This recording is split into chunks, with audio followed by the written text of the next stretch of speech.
Canal. What? Hey, Canal, what do you think of ORLANDOiX? I think it's pretty amazing. Like, there's so many game studios here. There's so many games. Like, you know, I don't know. I'm a part of Indienomicon, and I've seen it happen over the past 2 years. But then I forget like how many there are. Like, I'm looking around and I see so many different studios that maybe first like showed up, or maybe people didn't even have their studio or game yet, and they're just in the crowd. And now all these people have made all this stuff happen. Like, it's insane. Had an opportunity to go around and look at some of the new games that people have come out with.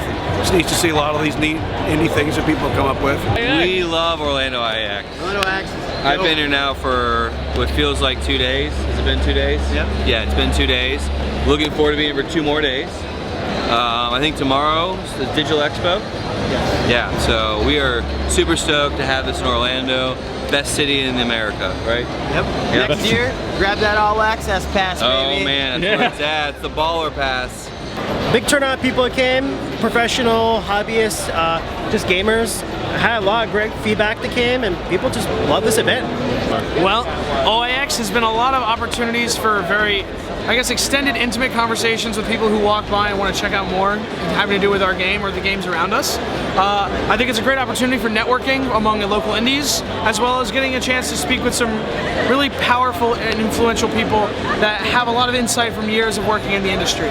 I think it's super cool. It's super crazy that a family will be walking by and I'm totally getting them to play it, and then we're just small talking, and it turns out they're like the head of EA. I'm just like, what? You got something very new this year. Yeah, we built an arcade stacker. It's an arcade version of our mobile game stacker. It's on iOS and Android. Very cool. How long do you think this took you guys to build? About 2 weeks total. Finished it up on Saturday night, about 3 a.m. It's been amazing fun to build. We did this scene down at Factor. Amazing experience getting stuff made there. Labor of love or of obsession? A little of both. A lot of love, blood, sweat, and tears this day. So, like always, we're showcasing Templetop, but we're doing a big re-release of Templetop, so it's free now. And we're doing a big Christmas update with all brand new animation, hand drawn, and everything. And we're showcasing our brand new game, Removal Protocol Saber, or RPS for short, which is like a 80s, 90s inspired game that's more of like a rhythm-esque style. Cool. So, huge departure for you guys? Yeah, pretty big considering we did kind of cartoony 2D style and we went to like high-end 3D. It's a big departure, but we wanted to showcase that we could do more than just cartoony style games. We want to show that we could do a lot. What's been the big changes on the project since the Game Jam, the Global Game Jam? It's like 5 months of work. We added a ton of new enemies, new biomes, like the desert biome, the jungle biome, and the biggest change, the coolest thing we added is a boss that's 5 times larger than the screen. You can't play it here today, but if you register for the alpha, we're sending out free alpha builds. This is actually Deadwood the Forgotten Curse. It's kind of like Zelda meets Don't Starve. And you play as our wooden character, Lee, over there, and his companion's Rogard, that big stone golem. And pretty much during the day, you're scavenging, collecting resources, going through this entire storyline in an open world. And Rogard protects you during the day. However, at night, he falls asleep. So it's your turn to protect him. So you're going to build barricades, traps, and decoys in order to prevent the Deadwood from attacking him. So yeah, that's a little bit about our game.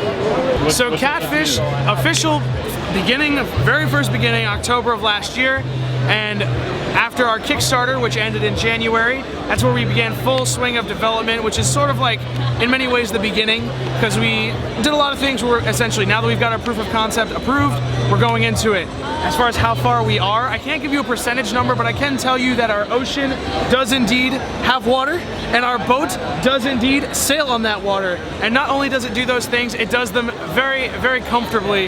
It is an honestly already very fun experience to play Catfish. You can start sailing, stop, hop out of that captain's chair, start fishing, catch something, worry about other fish with all their different crazy behaviors and attitudes because all of our fish are zany and original, and then go back and catch some more. Honestly, I think the game is shaping up really nicely. It's with our development schedule. We are completely on schedule, so that's awesome. And the fish that we add every week and new demos, new updates, as we're building each week, we're seeing a lot of positive progress in Catfish. So to answer that question, it's going great. Taco Apocalypse is a taco delivery stunt driving game set during the end of the world. You can totally destroy like cities. Every city's being wrecked by a different natural disaster. This one's being wrecked by a volcano.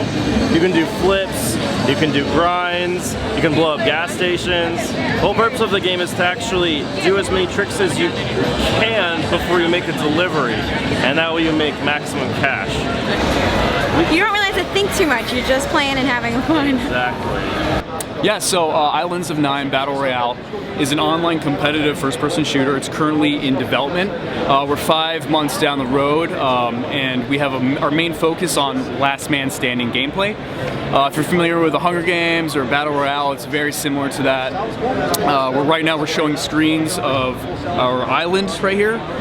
It's a 4x4 kilometer island. It's very big. It's large scale. And basically, the concept of the game is there's 100 players that drop in.